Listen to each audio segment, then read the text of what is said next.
സംസ്ഥാനത്ത് ഒരാൾക്ക് കൂടി അമീബിക് മസ്തിഷ്ക ജ്വരം സ്ഥിരീകരിച്ചു. മലപ്പുറം സ്വദേശിയായ 88-കാരനാണ് രോഗബാധ.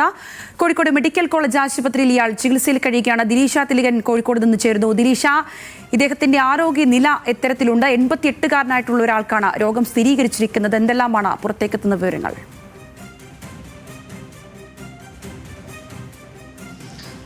സംഗീത, ഈ ശനിയാഴ്ചയാണ് കടുത്ത പനിയെ തുടർന്ന് ഇദ്ദേഹത്തെ കോഴിക്കോട് മെഡിക്കൽ കോളേജ് ആശുപത്രിയിൽ പ്രവേശിപ്പിച്ചത്. കോഴിക്കോട് മെഡിക്കൽ കോളേജ് ആശുപത്രിയിൽ തന്നെ നടത്തിയ പരിശോധനയിലാണ് ഇപ്പോൾ അമീബിക് മസ്തിഷ്ക ജ്വരം സ്ഥിരീകരിച്ചിരിക്കുന്നത്.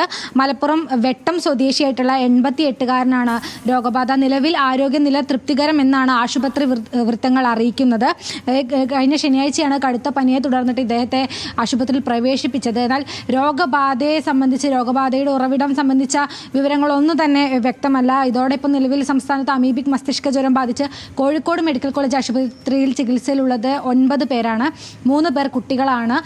നിലവിൽ ആരുടെയും നില ഗുരുതരമല്ല എന്നാണ് അറിയാൻ സാധിക്കുന്ന വിവരം. സംഗീത.